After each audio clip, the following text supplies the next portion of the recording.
ನಿಮ್ಮ ಆಡಳಿತದಲ್ಲಿ ನೀವೇ ಸುಪ್ರೀಂ ಕುರ್ಚಿ ಕದನ ನಡುವೆ ಸುದ್ದಿಗೆ ಹೈಕಮಾಂಡ್ ಭಯ.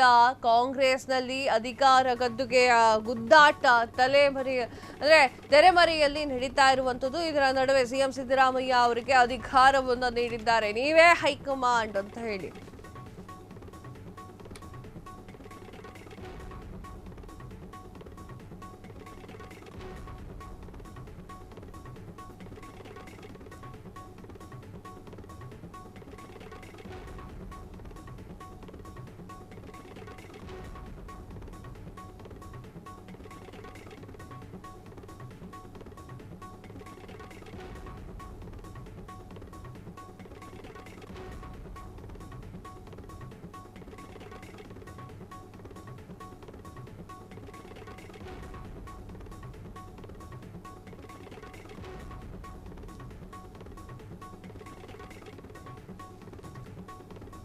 ನಿಮ್ಮ ಆಡಳಿತದಲ್ಲಿ ನೀವೇ ಸುಪ್ರೀಂ ಕುರ್ಚಿ ಕದನದ ನಡುವೆ ಸಿಎಂ ಸಿದ್ದರಾಮಯ್ಯ ಅವರಿಗೆ ಹೈಕಮಾಂಡ್ ಅಭಯ.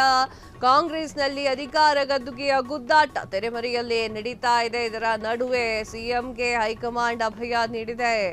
ಆಡಳಿತವನ್ನ ಇನ್ನಷ್ಟು ಚುರುಕುಗೊಳಿಸುವಂತೆ ಅಪ್ಪಣೆಯನ್ನ ನೀಡಿದೆ. ಇದು ಸಿಎಂಗೆ ದೀಪಾವಳಿ ಧಮಾಕ ಖುಷಿ ವಿಚಾರವಾಗಿದೆ. ಆಡಳಿತಾತ್ಮಕ ವಿಚಾರದಲ್ಲಿ ತಮ್ಮ ನಿರ್ಧಾರವೇ ಅಂತಿಮ. ಆಡಳಿತ ಕಾರ್ಯತಂತ್ರ ಆದಷ್ಟು ಬೇಗ ಮುಂದುವರಿಸುವಂತಹ ಕೆಲಸವಾಗಲಿ. ನಿಮ್ಮ ಅಧಿಕಾರದಲ್ಲಿ ನೀವು ನಿರ್ಧಾರವನ್ನು ಕೈಗೊಂಡಿದ್ದಕ್ಕೆ ಅಡ್ಡಿ ಯಾರೂ ಬರೋದಿಲ್ಲ. ಮುಂಬರುವಂತಹ ಸ್ಥಳೀಯ ಚುನಾವಣೆ ನಿಮ್ಮದೇ ನಾಯಕತ್ವ ಇರಲಿ. ಸಂಪುಟ ಪುನರ್ರಚನೆಯ ವಿಚಾರದಲ್ಲಿ ನಿಮ್ಮ ನಿರ್ಧಾರವೇ ಅಂತಿಮ. ಸಿದ್ದರಾಮಯ್ಯಗೆ ಹೈಕಮಾಂಡ್ ಅಭಯವನ್ನ ಕೊಟ್ಟಿದೆ. ಆಯ್ತು, ಮುಗಿತು. ಸಿದ್ದರಾಮಯ್ಯ ಅವರಿಗೆ ಹೈಕಮಾಂಡ್ ಅಭಯವನ್ನ ಕೊಟ್ರೆ ಡಿ.ಕೆ. ಶಿವಕುಮಾರ್ ಅವರು ಸಿದ್ದರಾಮಯ್ಯ ಅವರು ಕುರ್ಚಿಗೆ ಕಣ್ಣಾಕಿದ್ರು. ಅಂದ್ರೆ ಡಿ.ಕೆ. ಶಿವಕುಮಾರ್ ಅವರಿಗೆ ಆ ಒಂದು ಕುರ್ಚಿ ಸಿಗೋದಿಲ್ವಾ ಅನ್ನುವಂತಹ ಪ್ರಶ್ನೆ ಈಗ ಮೂಡಿದೆ. ರಾಜಕಾರಣದಲ್ಲಿ ಸಿಎಂ ಬದಲಾವಣೆ ಭಾರಿ ಚರ್ಚೆ ನಡೀತಾ ಇರುವಂತಹ ಈ ಒಂದು ಸಂದರ್ಭದಲ್ಲಿ ಹೈಕಮಾಂಡ್ ಈ ಒಂದು ಹೇಳಿಕೆ ಸಾಕಷ್ಟು ಗೊಂದಲವನ್ನ ಸೃಷ್ಟಿ ಮಾಡಿದೆ. ಯಾಕೆ ಗೊಂದಲ ಸೃಷ್ಟಿ ಮಾಡುತ್ತೆ ಅಂತಂದ್ರೆ, ಹೈಕಮಾಂಡ್ ಡೈರೆಕ್ಟ್ಲಿ ಹೇಳ್ತು ಏನಂತ ಅಂತಂದ್ರೆ ಸಾಧ್ಯನೇ ಇಲ್ಲ. ಹೈಕಮಾಂಡ್ ಹೇಳಿದ್ದು ಸಾಧ್ಯನೇ ಇಲ್ಲ, ನೀವೇ ಈಗ ಹೈಕಮಾಂಡ್, ನಿಮ್ಮ ಒಂದು ಆಜ್ಞೆಯನ್ನ ಎಲ್ಲರೂ ಕೂಡ ಶಿರಸಾವಹಿಸಿ ಪಾಲನೆ ಮಾಡಬೇಕು. ಸಿದ್ದರಾಮಯ್ಯ ಅವರೇ, ನೀವ್ಯಾಕೆ ಹೆದರ್ತೀರಾ ಅಂತ ಹೇಳಿ ಹೈಕಮಾಂಡ್ ಧೈರ್ಯವನ್ನು ತುಂಬಿರುವಂತಹ ರೀತಿ. ಹೈಕಮಾಂಡ್ ಈಗ ಅಲ್ಲಿರುವಂಥವ್ರು ಬಿಹಾರದ ಎಲೆಕ್ಷನ್ ಕಡೆಗೆ ತಲೆಯನ್ನ ಹಾಕೊಂಡಿದ್ದಾರೆ, ಅಲ್ಲಿ ತಲೆ ಇಟ್ಕೊಂಡಿದ್ದಾರೆ.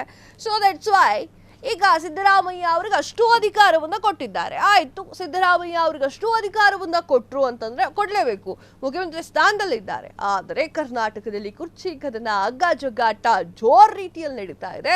ಈಗ ಶತಾಯಗತಾಯ ಸಿದ್ದರಾಮಯ್ಯ ಅವ್ರಿಗೆ ಗೆದ್ದಂಗಾಯ್ತು, ಡಿ.ಕೆ. ಶಿವಕುಮಾರ್ ಅವರು ಸೋತಂಗಾಯ್ತು ಇಂಡೈರೆಕ್ಟ್ಲಿ. ನಿಮ್ಮ ಆಡಳಿತದಲ್ಲಿ ನೀವೇ ಸುಪ್ರೀಂ ಅಂತ ಹೇಳಿದೆ ಹೈಕಮಾಂಡ್. ಕುರ್ಚಿ ಕದನದ ನಡುವೆ ಸಿದ್ದರಾಮಯ್ಯಗೆ ಹೈಕಮಾಂಡ್ ಅಭಯವನ್ನ ನೀಡಿದೆ.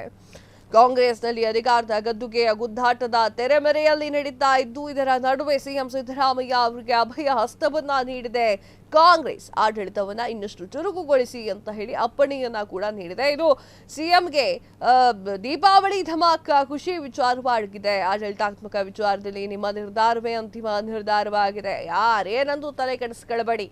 ಸಚಿವ ಸಂಪುಟ ಸಭೆಯಲ್ಲಿ ನೀವು ಯಾವ ರೀತಿಯ ಲೆಕ್ಕಾಚಾರ ಹಾಕೊಂಡಿದ್ದೀರಿ ಅನ್ನೋದು ನಮ್ಗೆ ಗೊತ್ತಿದೆ. ಆ ಲೆಕ್ಕಾಚಾರದ ಮೇಲೆ ಹೋಗಿ, ನಿಮ್ಮನ್ನು ಯಾರೂ ಕೂಡ ತಡೆಯೋದಿಲ್ಲ. ಆಡಳಿತ ಯಂತ್ರಕ್ಕೆ ಮತ್ತಷ್ಟು ವೇಗ ತುಂಬುವಂತಹ ಕೆಲಸವಾಗಬೇಕು. ನಿಮ್ಮ ಅಧಿಕಾರದಲ್ಲಿ ನೀವು ತೆಗೆದುಕೊಂಡಿರುವಂತಹ ನಿರ್ಧಾರವನ್ನ ಯಾರೂ ಅಡ್ಡಿ ಬರೋ ಆಗಿಲ್ಲ. ಪುಸ್ತಕಂತ ದಿಲ್ಲಿಗೆ ಹೋಗಂಗೂ ಇಲ್ಲ. ಅದು ನಿಮ್ಮ ನಾಯಕತ್ವ, ನೀವು ಮಾಡ್ತಾ ಇರುವಂತಹ ಕೆಲಸ, ನೀವು ಕೂತಿರುವಂತಹ ಸೀಟ್ ಯಾವುದು? CM seat. ಯೋಚನೆ ಮಾಡಬೇಕಾದವ್ರು ಯಾರು? ಯೋಚನೆ ಮಾಡಿದ್ದ ಕೈ ಇಡಬೇಕಾಗಿದ್ಯಾರು? ನೀವುಗಳೇ. ಸೊ ನಿಮ್ಮ ಆ ಒಂದು ಅಧಿಕಾರವನ್ನು ಯಾರೂ ಕಿತ್ಕೊಳ್ಳೋಕ್ಕಾಗಿಲ್ಲ ಅಂತ ಹೇಳಿ ಡೈರೆಕ್ಟ್ಲಿ ಸಿದ್ದರಾಮಯ್ಯ ಅವರ ಪರವಾಗಿ ಹೈಕಮಾಂಡ್ ನಿಂತಿದೆ. ಮುಂಬರುವಂತಹ ಸ್ಥಳೀಯ ಚುನಾವಣೆ ನಿಮ್ದು, ನಾಯಕತ್ವ ನಿಮ್ಮದೇ ಇರಬೇಕು. ಸಂಪುಟ ಪುನರಚನೆ ವಿಚಾರದಲ್ಲೂ ನಿಮ್ಮ ನಿರ್ಧಾರವೇ ಅಂತಿಮ ನಿರ್ಧಾರ ಅಂತ ಹೇಳಿ ಸಿದ್ದರಾಮಯ್ಯ ಅವರಿಗೆ ಅಭಯವನ್ನ ನೀಡಿದೆ ಹೈಕಮಾಂಡ್. ಕ್ಷಣ ಕ್ಷಣದ ಸುದ್ದಿಗಳಿಗಾಗಿ ಫ್ರೀಡಂ ಟಿವಿ ಸಬ್ಸ್ಕ್ರೈಬ್ ಮಾಡಿ, ಲೈಕ್ ಮಾಡಿ ಹಾಗೂ ಫಾಲೋ ಮಾಡಿ. ಹೊಸ ಸುದ್ದಿಗಳ ನೋಟಿಫಿಕೇಶನ್ಗಾಗಿ ಬೆಲ್ ಐಕಾನ್ ಮೇಲೆ ಕ್ಲಿಕ್ ಮಾಡಿ.